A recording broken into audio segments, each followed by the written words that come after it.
ನಮಸ್ತೆ ಗೆಳೆಯರೇ, ಧರ್ಮಶ್ರೀ ಕಥೆಯ ಮುಂದುವರೆದ ಭಾಗಕ್ಕೆ ಎಲ್ಲರಿಗೂ ಸ್ವಾಗತ ಸುಸ್ವಾಗತ.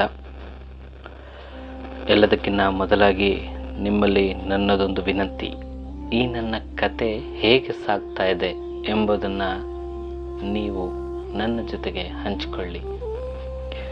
ನಿಮ್ಮ ಒಂದೊಂದು ಮೆಚ್ಚುಗೆ ನನ್ನ ಮುಂದಿನ ಕಥೆಯ ಆಸಕ್ತಿಯನ್ನು ಇನ್ನೂ ಹೆಚ್ಚಿಸುತ್ತದೆ. ಇನ್ನೂ ಚಂದದ ಕಥೆಗಳನ್ನ ನಿಮ್ಮ ಮುಂದೆ ಇಡಬೇಕು ಅನ್ನೋ ಆಸೆ ಇನ್ನಷ್ಟು ಜೀವಂತ ಆಗುತ್ತೆ. ಆದ್ದರಿಂದ ನನ್ನೆಲ್ಲ ಸ್ನೇಹಿತರು ದಯಮಾಡಿ ಲೈಕ್ ಮಾಡಿ, ಆದಷ್ಟು ನಿಮ್ಮ ಸ್ನೇಹಿತರೊಂದಿಗೆ ಕಥೆಗಳನ್ನು ಯಾರು ಕೇಳ್ತಾರೆ, ಕಥೆಗಳನ್ನು ಯಾರು ಇಷ್ಟಪಡ್ತಾರೆ ಅಂಥವರೊಂದಿಗೆ ಶೇರ್ ಮಾಡಿ, ನಮ್ಮ ಚಾನಲನ್ನು ಸಬ್ಸ್ಕ್ರೈಬ್ ಮಾಡಿ.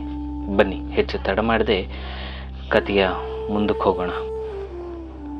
ಹಿಂದಿನ ಸಂಚಿಕೆಯಲ್ಲಿ ನಾವು ಈಗಾಗಲೇ ನೋಡಿದ್ವಿ, ನಮ್ಮ ಸತ್ಯನ ಜೀವನದಲ್ಲಿ ಒಂದು ಕೆಟ್ಟ ಘಟನೆ ನಡೆಯೋ ಹಂತದಲ್ಲೇ ಇತ್ತು. ಆ ಘಟನೆ ಆದರೂ ಏನು ಎಂಬುದನ್ನು ಈಗ ತಿಳಿಯೋಣ. ಉಪನಯನವು ಭಿಕ್ಷಾನ್ನ ಮಾಡಲು ಅರ್ಹತೆ ಕೊಡುತ್ತದೆ.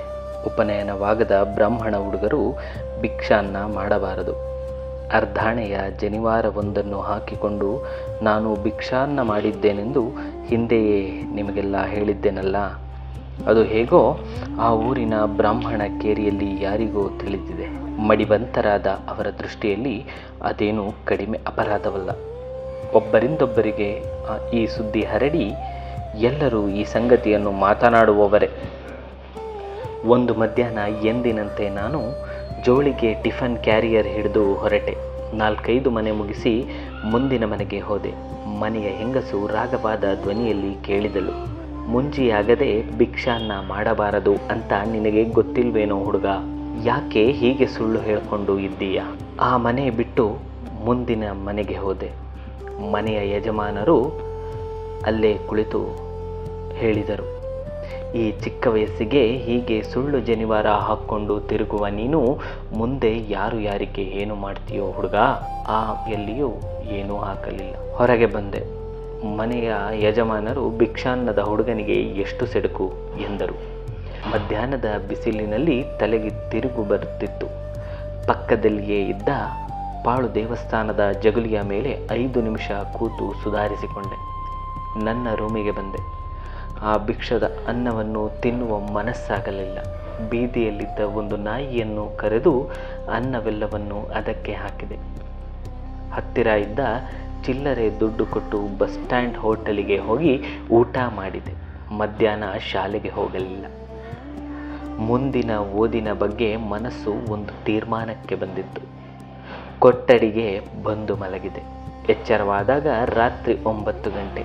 ಶಾಸ್ತ್ರೋಕ್ತವಾದ ಜನಿವಾರವಿಲ್ಲದೆ ಭಿಕ್ಷಾನ್ನ ಮಾಡಿದ ಎಂಬುದೊಂದೇ ಅಲ್ಲಿಯ ಜನಗಳಿಗೆ ಪ್ರಾಮುಖ್ಯವಾದ ಆಕ್ಷೇಪವಾಗಿತ್ತು. ಯಾವ ಕಾರಣದಿಂದ ಹಾಗೆ ಮಾಡುತ್ತಿದ್ದಾನೆಂದು ತಾಳ್ಮೆಯಿಂದ ವಿಚಾರಿಸುವ ಅನುಕಂಪವಾಗಲಿ ಸಹನೆಯಾಗಲಿ ಯಾರಿಗೂ ಇರಲಿಲ್ಲ. ಇದೆಂಥ ಬ್ರಾಹ್ಮಣತ್ವ! ಕಳೆದು ಹೋದ ಈ ವಿಷಯವನ್ನು ಹೆಚ್ಚಾಗಿ ಮೆಲುಕು ಹಾಕಲು ನನ್ನ ಮನಸ್ಸು ಒಡಂಬಡಲಿಲ್ಲ. ಮುಂದಿನ ತೀರ್ಮಾನ ಆಗಲೇ ರೂಪುಗೊಂಡು ನಿರ್ಧಾರವಾದಂತಿತ್ತು. ಓದಿಗೆ ಕೊನೆಯಾಗಿತ್ತು. 2 ದಿನ ಶಾಲೆಗೆ ಹೋಗಲಿಲ್ಲ. ಕೈಲಿದ್ದ 4-5 ರೂಪಾಯಿಗಳು ಖರ್ಚಾದ ಮೇಲೆ ಮುಂದೆ ಮಾಡುವುದಾದರೂ ಏನು? ಜೀವನದ ನಿರ್ವಹಣೆಗಾದರೂ ಯಾವುದಾದರೂ ಕೆಲಸ ಹುಡುಕಬೇಕು. ಈ ಚಿಕ್ಕ ವಯಸ್ಸಿನಲ್ಲಿ ನನಗೆ ದೊರೆಯುವ ಕೆಲಸವಾದರೂ ಯಾವುದು? ಆ ಸಾಯಂಕಾಲ ಅನಿರೀಕ್ಷಿತವಾಗಿ ಸ್ವಾಮಿ ಮೇಷ್ಟರು ಅಲ್ಲಿಗೆ ಬಂದರು. ಬಂದ ತಕ್ಷಣ ಒಂದು ವರ್ತಮಾನ ಹೇಳಿದರು. ಅವರಿಗೆ ನರಸಾಪುರದಿಂದ ತುಮಕೂರು ಜಿಲ್ಲೆಯ ಕಲ್ಪನಕೆರೆ ಮಿಡಲ್ ಸ್ಕೂಲಿಗೆ ಹೆಡ್ ಮಾಸ್ಟರ್ ಆಗಿ ವರ್ಗವಾಗಿತ್ತು. ನಮ್ಮ ಮೇಸ್ಟರು ಹೆಡ್ ಮಾಸ್ಟರ್ ಆಗಿರುವುದನ್ನು ಕೇಳಿ ನನಗೆ ತುಂಬಿ ಬರುವಷ್ಟು ಆನಂದವಾಯಿತು. ಆದರೂ ಅವರು 40 ಮೈಲಿ ದೂರ ಹೋಗುತ್ತಿದ್ದಾರೆ. ರಾತ್ರಿ ಮಲಗಿದಾಗ ನನ್ನ ವಿಷಯ ಹೇಳಿದೆ. ಎಲ್ಲವನ್ನೂ ಕೇಳಿ ಮೇಸ್ಟರು ಹೇಳಿದರು, ಕ್ರಿಶ್ಚಿಯನ್ ಜಾತಿಯಲ್ಲಾದರೆ ನಿನ್ನಂಥ ಹುಡುಗನಿಗೆ, ಅದು ಇಷ್ಟು ಬುದ್ಧಿವಂತನಾದ ಹುಡುಗನಿಗೆ ಹಾಸ್ಟೆಲ್ನಲ್ಲಿ ಅನ್ನ ಹಾಕಿ ಸ್ಕಾಲರ್ಶಿಪ್ ಕೊಟ್ಟು ಓದಿಸ್ತಾರೆ. ನಮ್ಮ ಜಾತಿ ಹಣೆ ಬರಹ ಹೀಗಿದೆ. ರಾತ್ರಿ ಎಲ್ಲ ಮಾತನಾಡುತ್ತಿದ್ದೆವು. ನಿದ್ರೆ ಬಂದಾಗ ಬೆಳಗ್ಗಿನ ಜಾವವಾಗಿತ್ತು. 8 ಗಂಟೆಗೆ ನನಗೆ ಎಚ್ಚರವಾದಾಗ ಮೇಷ್ಟರು ಹೊರಗೆ ಹೋಗಿದ್ದರು. ನಾನು ಸ್ನಾನ ಮುಗಿಸುವ ವೇಳೆಗೆ ರೂಮಿಗೆ ಹಿಂತಿರುಗಿದ ಅವರು ನನ್ನ ಸಂಗಡ, ನೀನು ಓದೋದು ಮಾತ್ರ ಬಿಡಬೇಡ, ನಿನಗೆ ಒಂದು ಕೆಲಸ ಹುಡುಕಿದ್ದೀನಿ, ಕಷ್ಟವಾಗಬಹುದು, ಆದರೂ ವಿಧಿಯಿಲ್ಲ, ಇನ್ನುಳಿದ 3 ತಿಂಗಳನ್ನು ಹೇಗಾದರೂ ಮುಗಿಸು, ಮುಂದೆ ನೋಡೋಣ ಎಂದರು. ಅದೇನಣ್ಣ ಕೆಲಸ ಎಂದು ನಾನು ಕೇಳಿದೆ. ಈ ಊರಿನ ಸಿನಿಮಾ ಥಿಯೇಟರಿನ ಮಾಲೀಕರು ನನಗೆ ಪರಿಚಯದವರು. ನಿನ್ನ ವಿಷಯ ಅವರ ಕೈಯಲ್ಲಿ ಹೇಳಿದ್ದೆ. ನೀನು ಫಸ್ಟು ಮತ್ತು ಸೆಕೆಂಡ್ ಶೋ ಎರಡಕ್ಕೂ ಗೇಟ್ ಕೀಪರ್ ಆಗಿ ಕೆಲಸ ಮಾಡು.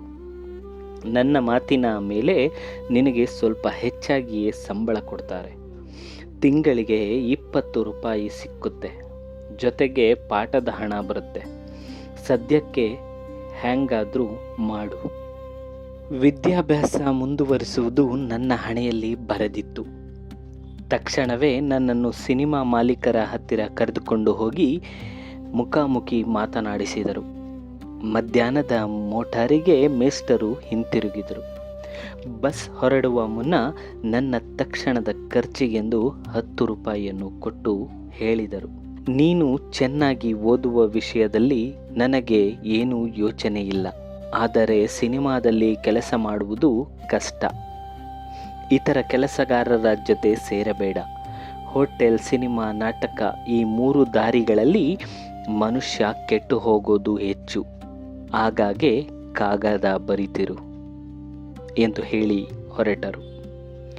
ಸಿನಿಮಾ ಟಾಕೀಸಿನಲ್ಲಿ ಕೆಲಸ ಮಾಡಿಕೊಂಡು ಓದುವುದು ಕಷ್ಟವೆನಿಸಿತು. 2ನೆಯ ಪ್ರದರ್ಶನ ಮುಗಿಯುವವರೆಗೂ ರಾತ್ರಿ 2 ಗಂಟೆವರೆಗೂ ನಿದ್ರೆ ಕೆಡಬೇಕಿತ್ತು. ಅಷ್ಟು ವೇಳೆಯಲ್ಲಿ ರೂಮಿಗೆ ಬಂದು ಮಲಗಿದರೆ ಬೇಗ ನಿದ್ದೆ ಹತ್ತುತ್ತಿರಲಿಲ್ಲ. ಬೆಳಗ್ಗೆ ತುಂಬ ಸಮಯದ ನಂತರ ಏಳುತ್ತಿದ್ದೆ. ಆದರೂ ಮಧ್ಯಾಹ್ನ ಊಟ ಮಾಡಿದ ಮೇಲೆ ತರಗತಿಯಲ್ಲಿ ಕೂತರೆ ತೂಕಡಿಕೆ ಬರುತ್ತಿತ್ತು. ಅದನ್ನು ಕಂಡರೆ ಉಪಾಧ್ಯಾಯರು ಬೈಯುವವರೆಂಬ ಭಯದಿಂದ ಹತ್ತಿರ ಒದ್ದೆಯ ಕೈವಸ್ತ್ರವನ್ನು ಇಟ್ಟುಕೊಂಡಿದ್ದು ಆಗಾಗ್ಗೆ ಕಣ್ಣು ಒರೆಸಿಕೊಳ್ಳುತ್ತಿದ್ದೆ. ಸಿನಿಮಾದ ಪಕ್ಕದ ಹೋಟೆಲಿನಲ್ಲಿ ಊಟ. ರಾತ್ರಿ ಚಳಿಯಾಗುತ್ತಿತ್ತು. ಮೈ ಕೊಂಚ ಬೆಚ್ಚಗಾಗಲಿ ಎಂಬ ಭ್ರಮೆಯಿಂದ ಆಗೊಂದು ಈಗೊಂದು ಸಿಗರೇಟ್ ಸೇದಲು ಶುರು ಮಾಡಿದ್ದೆ. ಈ ಥರ ಗೇಟ್ ಕೀಪರುಗಳೆಲ್ಲ ಶುದ್ಧ ಅನಕ್ಷರಸ್ಥರು. ಅವರು ಮಾತನಾಡುವ ವಿಷಯವೇ ಬೇರೆ. ಮೊದಲಿನ ಕೆಲವು ದಿನಗಳು ಅವರೊಡನೆ ಅವರು ಮಾತನಾಡುವ ವಿಷಯದಲ್ಲಿ ಭಾಗವಹಿಸಲು ಮನಸ್ಸು ಬರುತ್ತಿಲ್ಲವಾದರೂ ಕ್ರಮೇಣ ಹೊಂದಿಕೊಂಡೆ. ಉಳಿದ ವೇಳೆಯಲ್ಲಿ ಗೇಟಿನ ತೆರೆಯ ಹತ್ತಿರ ನಿಂತುಕೊಂಡೇ ನೋಡಿದ ಚಿತ್ರವನ್ನೇ ಪದೇ ಪದೇ ನೋಡುತ್ತಿದ್ದೆ. ನನ್ನ ಅರಿವಿಲ್ಲದೆಯೇ ಸಿನಿಮಾದ ಹಾಡುಗಳು, ನಟರ ಅಭಿನಯ, ಕತ್ತಿವರಸೆ ಮತ್ತು ಶೂರವೀರನ ಧೈರ್ಯ, ಚಿತ್ರದ ಕೋರ್ಟಿನಲ್ಲಿ ವಾದ ಮಾಡುವ ವಕೀಲನ ಮಾತಿನ ಜರಿಗಳು ನನಗೆ ಬರಲು ಪ್ರಾರಂಭವಾದವು. ಭಿಕ್ಷಾನ್ನದ ಆತ್ಮಾವಹೇಳನದ ಜೀವನದಲ್ಲಿ ಸಿನಿಮಾ ಕೆಲಸಗಾರನ ಸ್ವಾವಲಂಬಿ ಜೀವನಕ್ಕೆ ಬೇಗ ಹೊಂದಿಕೊಂಡೆ. ಸಮಸ್ಯೆ ಬಗೆಹರಿದಂತಾಗಿತ್ತು.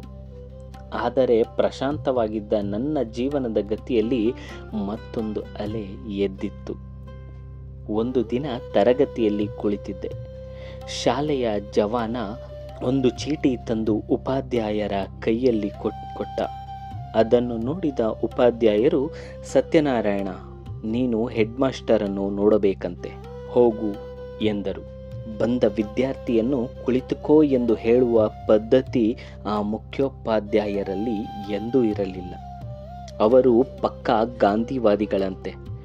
ಶಿಸ್ತು ಅವರ ಹುಟ್ಟು ಗುಣವಾಗಿತ್ತು. ನೀನು ಸಿನಿಮಾ ಟಾಕೀಸ್ನಲ್ಲಿ ಕೆಲಸ ಮಾಡ್ತಿದ್ದೀಯಂತೆ, ನಿಜವೇ? ಹೌದು ಸರ್. ನೀನು ಆ ಕೆಲಸ ಬಿಟ್ಟುಬಿಡಬೇಕು. ನಾನು ಮಾತನಾಡಲಿಲ್ಲ, ಸುಮ್ಮನೆ ನಿಂತಿದ್ದೆ. ನನ್ನ ಸ್ಕೂಲಿನಲ್ಲಿ ಓದುವ ಪ್ರತಿಯೊಬ್ಬ ಹುಡುಗನೂ ಯೋಗ್ಯನಾಗಿರಬೇಕು. ಸಿನಿಮಾ ಥಿಯೇಟರ್ನಲ್ಲಿ ಕೆಲಸ ಮಾಡುವ ಹುಡುಗರಿಗೆ ನನ್ನ ಸ್ಕೂಲ್ನಲ್ಲಿ ಅವಕಾಶವಿಲ್ಲ. ನಾನು ನನ್ನ ಆರ್ಥಿಕ ಪರಿಸ್ಥಿತಿಯನ್ನು ವಿವರಿಸಿ ವಿನೀತನಾಗಿ ಹೇಳಿದೆ. ನೀವು ಬೇಡ ಅಂದರೆ ಆ ಕೆಲಸ ಬಿಟ್ಟು ಬಿಡಲು ನಾನು ಸಿದ್ಧನಿದ್ದೇನೆ. ತಾವು ಎಲ್ಲಿಯಾದರೂ ಬೇರೆ ಒಂದು ಕೆಲಸ ಕೊಡಿಸಬೇಕು. ನನಗೆ ಬೇರೆ ಯಾವ ದಾರಿಯೂ ಇಲ್ಲ ಎಂದು ವಿನಮ್ರವಾಗಿ ಕೇಳಿದೆ. ನಿನಗೆ ಕೆಲಸ ಕೊಡಿಸೋದು ನನ್ನ ಹೊಣೆಗಾರಿಕೆ ಅಲ್ಲ. ಅವರ ಸಿಡುಕಿನ ಉತ್ತರದಿಂದ ನನಗೆ ತುಂಬ ಕೆಡುಕೆನಿಸಿತು. ಹಾಗಾದರೆ ಇರುವ ಕೆಲಸ ಬಿಡು ಅಂತ ಹೇಳೋದು ನಿಮಗೆ ಸಂಬಂಧಿಸಿದ್ದಲ್ಲ ಎಂದೆ ನಾನು. ಹೆಡ್ ಮಾಸ್ಟರ ಕಣ್ಣುಗಳು ಕೆಂಪಗಾದವು, ಆದರೆ ಬಾಯಿ ಕಟ್ಟಿ ಹೋಗಿತ್ತು. ನಾನು 2 ನಿಮಿಷ ಹಾಗೆಯೇ ನಿಂತಿದ್ದು, ಬರ್ತೇನೆ ಸರ್, ನಮಸ್ಕಾರ ಎಂದು ಹೊರಗಡೆ ಬಂದೆ. ಈ ಪ್ರಕರಣದಿಂದ ಹೆಚ್ಚು ಏನೂ ಆಗಲಿಲ್ಲ. ನನಗೆ ಸಿಗಬೇಕಾಗಿದ್ದ ವಿದ್ಯಾರ್ಥಿ ವೇತನ ದೊರೆಯಲಿಲ್ಲ. ಅದಕ್ಕೆ ನಾನು ಅಷ್ಟಾಗಿ ಯೋಚಿಸಲೂ ಇಲ್ಲ. ಶಾಲೆಯ ಪರೀಕ್ಷೆಗಳು ಮುಗಿಬಿದ್ದವು. ಕೆಲವು ಸಂಗಾತಿಗಳು ಹೆದರಿಸಿದಂತೆ ನನಗೆ ಫೇಲೇನೂ ಆಗಿರಲಿಲ್ಲ. ಬೇಸಿಗೆ ರಜಾ ಕಳೆದು ಶಾಲೆಯು ಪುನಃ ಪ್ರಾರಂಭವಾಗಲು ಇನ್ನು 3 ದಿನ ಮಾತ್ರ ಇತ್ತು. ಆ ದಿನ ಸಂಜೆ ಬಸ್ ಸ್ಟ್ಯಾಂಡ್ ಹೋಟೆಲ್ನಲ್ಲಿ ಕುಳಿತು ಕಾಫಿ ಕುಡಿಯುತ್ತಿದ್ದೆ. ನನ್ನ ಎದುರಿಗೆ ನನ್ನ ವಯಸ್ಸಿನ ಮುಖವುಳ್ಳ, ನನಗೆ ಪರಿಚಯವಿದ್ದಂತಹ ಮುಖವುಳ್ಳ ಒಬ್ಬ ತರುಣನು ಕುಳಿತಿದ್ದನು. ಶರ್ಟು ಹಾಕಿ ಅದರ ಮೇಲೆ ಪ್ಯಾಂಟು ಏರಿಸಿದ್ದರು. ಅವರ ಪಕ್ಕದಲ್ಲಿ ಸುಮಾರು 50ಕ್ಕೂ ಮೀರಿದ ಒಬ್ಬ ಮುದುಕರು ರುಮಾಲು ಸುತ್ತಿಕೊಂಡು ಕುಳಿತಿದ್ದರು. ಅತ್ತ ಕಡೆ ಮುಖ ಮಾಡಿ ಕುಳಿತಿದ್ದರಿಂದ ಅವರು ನನಗೆ ಸರಿಯಾಗಿ ಕಾಣಿಸುತ್ತಿರಲಿಲ್ಲ. ಆ ತರುಣನನ್ನು ಮಾತ್ರ ನಾನು ಚೆನ್ನಾಗಿ ನೋಡಿದ ನೆನಪು. ಆ ಕ್ಷಣದಲ್ಲಿ ಗುರುತು ಸಿಕ್ಕಿರಲಿಲ್ಲ. ಕೊನೆಗೆ ನಾನೇ ಅವರ ಹತ್ತಿರ ಬಂದೆ. ಮುದುಕರ ಗುರುತು ಸಿಕ್ಕಿತು. ಅವರೇ ನಮ್ಮ ನರಸಿಂಹಯ್ಯ ಮೇಷ್ಟರು. ನಮ್ಮ ಊರಿನಲ್ಲಿ ಓದುತ್ತಿದ್ದಾಗ ನನಗೆ ಕನ್ನಡ ಅಕ್ಷರಗಳನ್ನು ಕಲಿಸಿದವರು. ನಾನೇ ಮೊದಲು ಅವರನ್ನು ಮಾತನಾಡಿಸಿದೆ. ನಾನು ಸತ್ಯನಾರಾಯಣ, ಗುರುತು ಸಿಕ್ಕಲಿಲ್ಲವೇ ಎಂದು ಕೇಳಿದೆ. 1 ನಿಮಿಷ ಜ್ಞಾಪಿಸಿಕೊಂಡ ಮೇಷ್ಟರು, ಏನಪ್ಪ ನೀನು ಗುರುತೇ ಸಿಕ್ಕಲಿಲ್ಲ, ಎಷ್ಟುದ್ದ ಬೆಳೆದು ಬಿಟ್ಟಿದ್ದೀಯಾ, ಮುಖದ ಮೇಲೆ ಕುಡಿ ಮೀಸೆ ತುಂಬಿಕೊಂಡಿದೆ, ನಿಮ್ಮ ತಾಯಿ ಸತ್ತ ಮೇಲೆ ನಮಗೂ ಆ ಊರಿನಿಂದ ವರ್ಗ ಆಗೋಯ್ತು, ಏನು ಮಾಡ್ತಾ ಇದ್ದೀಯಾ, ಬಾ ಕೂತ್ಕೋ ಎಂದರು. ಅಷ್ಟರಲ್ಲೇ ಆ ತರುಣರೇ ಉತ್ಸಾಹದಿಂದ ಕೇಳಿದರು, ಏನೋ ಸತ್ಯ, ನನಗಿಂತ ಬೆಳೆದು ಬಿಟ್ಟಿದ್ದೀಯಲ್ಲಪ್ಪ ಎಂದು. ಆತ ನನ್ನ ಬಾಲ್ಯ ಸ್ನೇಹಿತ ನಂಜು. ನಮ್ಮ ಊರಿನಲ್ಲಿ ನಾನು ಸೇನಾಧಿಪತಿಯಾಗಿದ್ದಾಗ ಅವನು ರಾಜನಾಗಿದ್ದ. ನಂಜುಂಡ ಸ್ವಾಮಿ ಎಂದು ಪೂರ್ತಿ ಹೆಸರು. ಈಗ ಅವನು ಸುಮಾರಾಗಿ ನನ್ನಷ್ಟೇ ಬೆಳೆದಿದ್ದಾನೆ. ಮುಖದ ಮೇಲೆ ಚಿಗುರು ಮೀಸೆ ಗಡ್ಡ ಬೆಳೆದಿದೆ. ನನಗೂ ಮೇಷ್ಟರಿಗೂ ಉಭಯ ಕುಶಲೋಪರಿಗಳಾದ ಮೇಲೆ ಅವರು ಅಲ್ಲಿಗೆ ಬಂದಿದ್ದ ವಿಷಯ ತಿಳಿಯಿತು. ನಂಜು ಈಗ ಮೈಸೂರಿನಲ್ಲಿ ಓದುತ್ತಿದ್ದಾನೆ. ನನಗಿಂತ 1 ವರ್ಷಕ್ಕೆ ಮೇಲಿನ ತರಗತಿಯವನು. ಈಗ ಮೇಷ್ಟರು ಅದೇ ತಾಲೂಕಿನ ಒಂದು ಹಳ್ಳಿಯ ಪ್ರೈಮರಿ ಶಾಲೆಯ ಮುಖ್ಯೋಪಾಧ್ಯಾಯರು. ತಾಲೂಕು ಆಫೀಸ್ನಲ್ಲಿ ಸಂಬಳ ತೆಗೆದುಕೊಂಡು ಹಾಗೆಯೇ ಮಗನನ್ನು ಮೈಸೂರಿನ ಬಸ್ಸಿಗೆ ಹತ್ತಿಸಲು ಬಂದಿದ್ದಾರೆ. ಅವರ ಸಂಬಳವನ್ನು ತೆಗೆದುಕೊಂಡು ಬಸ್ ಹತ್ತಿಸಲು ಬಂದಾಗ ಆಗಲೇ ಸಮಯ ಮೀರಿ ಹೋಗಿತ್ತು. ಮೈಸೂರಿನ ಕೊನೆಯ ಬಸ್ಸು ಹೊರಟು ಹೋಗಿತ್ತು. ಮೇಷ್ಟರು ಸಂಜೆಯ ಬಸ್ಸಿಗೆ ತಮ್ಮ ಹಳ್ಳಿಗೆ ಹೋಗಬೇಕು. ಪರಿಚಯವಿಲ್ಲದ ಈ ಊರಿನಲ್ಲಿ ಮಗನನ್ನು ಎಲ್ಲಿ ಬಿಡುವುದು ಎಂದು ಯೋಚಿಸುತ್ತಿದ್ದಾರೆ. ಅಷ್ಟರಲ್ಲಿ ನಾನು ಸಿಕ್ಕಿದ್ದೆ.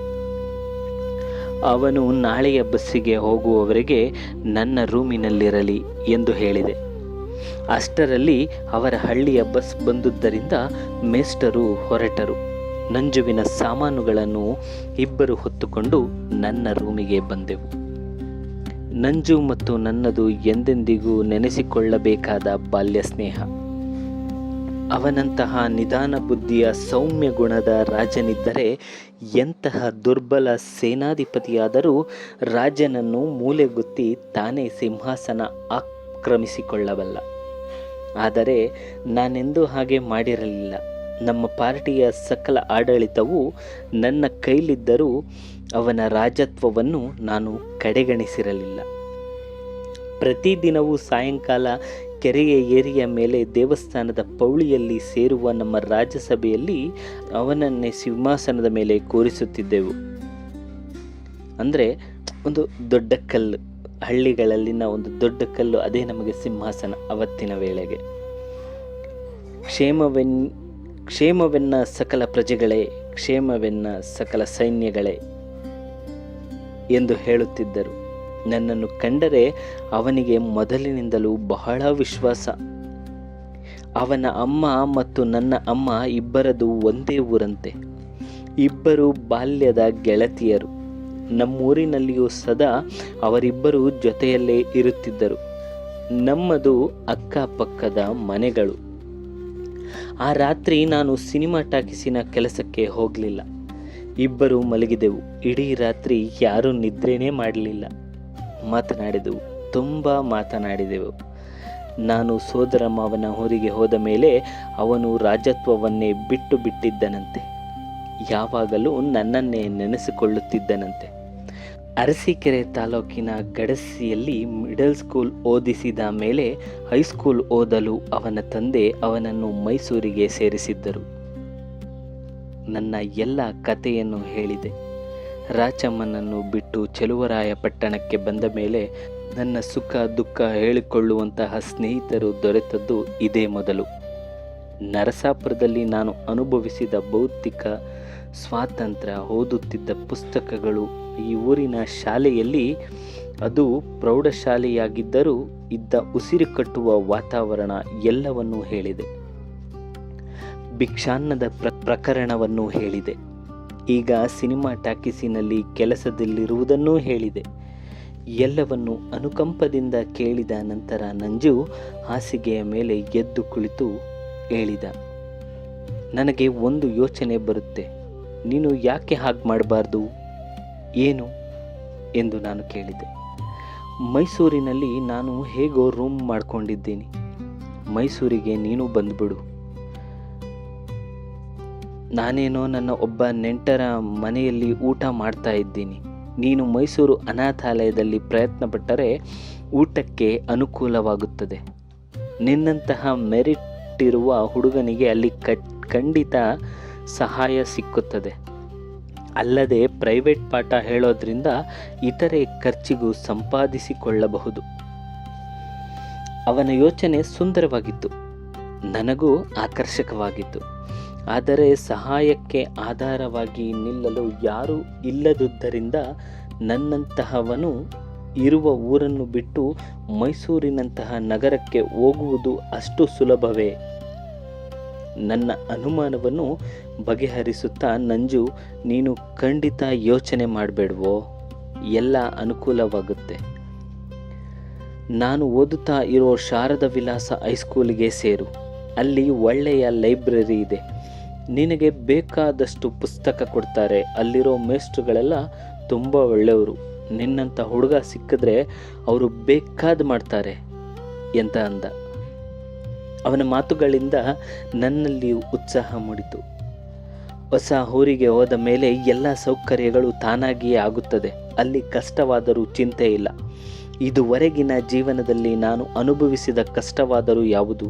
ನಂಜು ಹೇಳುವಂತೆ ಮೈಸೂರಿನಲ್ಲಿ ಬೇಕಾದ ಪುಸ್ತಕಗಳಿವೆ, ಒಳ್ಳೆಯ ಮೇಸ್ಟರುಗಳಿದ್ದಾರೆ. ನನ್ನಂತಹ ಹುಡುಗ ಸಿಕ್ಕದರೆ ಬೇಕಾದ ಪ್ರೋತ್ಸಾಹ ಸಿಕ್ಕುತ್ತದೆ. ಚೆಲುವರಾಯಪಟ್ಟಣದ ಈ ಸ್ಕೂಲನ್ನು ಬಿಟ್ಟು ಹೋದರೆ ಸಾಕು. ಅಲ್ಲದೆ ಇಲ್ಲಿಯೇ ನನ್ನ ನೆನಪಿನಲ್ಲಿ ಅಳಿಸಲಾಗದ ಒಂದು ಕಹಿ ಘಟನೆಯೂ ನಡೆದಿದೆ. ಹೇಗಾದರೂ ಈ ಊರನ್ನು ಬಿಡುವುದೇ ಸೂಕ್ತ. ನನ್ನ ಸ್ವಭಾವವೇ ಹೀಗೆ. ಯಾವುದಾದರೂ ಆಲೋಚನೆ ಮನಸ್ಸನ್ನು ಹಿಡಿದರೆ ಸಾಕು, ಅದು ಕೃತಿಗೆ ಇಳಿಯಲು ಸ್ವಲ್ಪವೂ ನಿಧಾನವಾಗಕೂಡದು. ಎದ್ದು ಕುಳಿತೆ. ನಂಜುವಿಗೆ ಹೇಳಿದೆ, ಆಗಲಿ, ನಿನ್ನ ಜೊತೆನೇ ಮೈಸೂರಿಗೆ ಬರ್ತೀನಿ. ನೀನು ಇವತ್ತು ಹೋಗಬೇಡ. ಇಲ್ಲಿಯೇ ಸ್ಕೂಲಿನ ಸರ್ಟಿಫಿಕೇಟ್ ತಗೊತೀನಿ. ನಾಳೆ ಇಬ್ಬರು ಜೊತೆಯಲ್ಲಿಯೇ ಹೋಗೋಣ. ನನ್ನ ತೀರ್ಮಾನದಿಂದ ನಂಜುವಿಗೆ ಸಂತೋಷ ಆಯಿತು.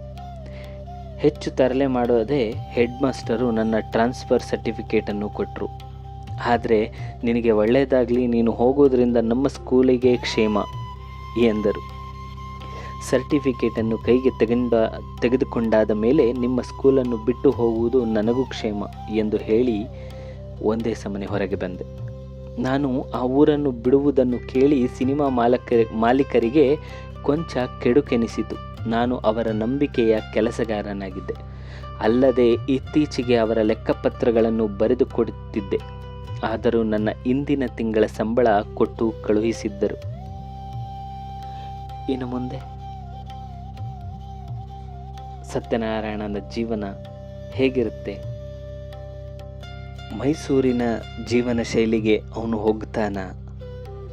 ಅಲ್ಲಿ ಆಗುವ ಏಳು ಬೀಳುಗಳಾದರೂ ಏನು, ಅಥವಾ ಅಲ್ಲಿ ಖುಷಿಯಿಂದ ಜೀವನವನ್ನು ಸಾಗಿಸ್ತಾನ, ಮುಂದಿನ ಜೀವನದ ದಾರಿ ಹೇಗೆ ಸಾಗುತ್ತದೆ, ಇವೆಲ್ಲ ಪ್ರಶ್ನೆಗಳು ಮುಂದಿನ ಸಂಚಿಕೆಯಲ್ಲಿ ಉತ್ತರ ಸಿಗುತ್ತದೆ. ಎಲ್ಲರೂ ಈ ನನ್ನ ಅಧ್ಯಾಯಕ್ಕೆ ನಿಮ್ಮ ಅಭಿಪ್ರಾಯ ಮತ್ತು ಅನಿಸಿಕೆಗಳನ್ನು ಕಳುಹಿಸಿ. ಈ ಕತೆ ನಿಮಗೆ ಇಷ್ಟವಾದಲ್ಲಿ ಮರೆಯದೆ ಲೈಕ್ ಮಾಡಿ.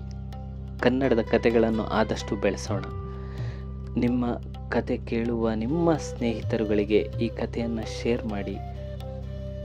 ಮತ್ತು ನಿಮಗೆ ತುಂಬ ಇಷ್ಟ ಆದರೆ ಒಮ್ಮೆ SL ಭೈರಪ್ಪನವರಿಗೆ ವಿನಮ್ರದಿಂದ ನಿಮ್ಮ ಒಂದು ಲೈಕ್ ಮಾಡಿ ಒಂದು ಕಾಮೆಂಟ್ನಲ್ಲಿ SL ಭೈರಪ್ಪ ಎಂದು ಬರೆಯಿರಿ. ಮುಂದಿನ ಸಂಚಿಕೆಯಲ್ಲಿ ಸಿಗೋಣ. ನಮಸ್ಕಾರ.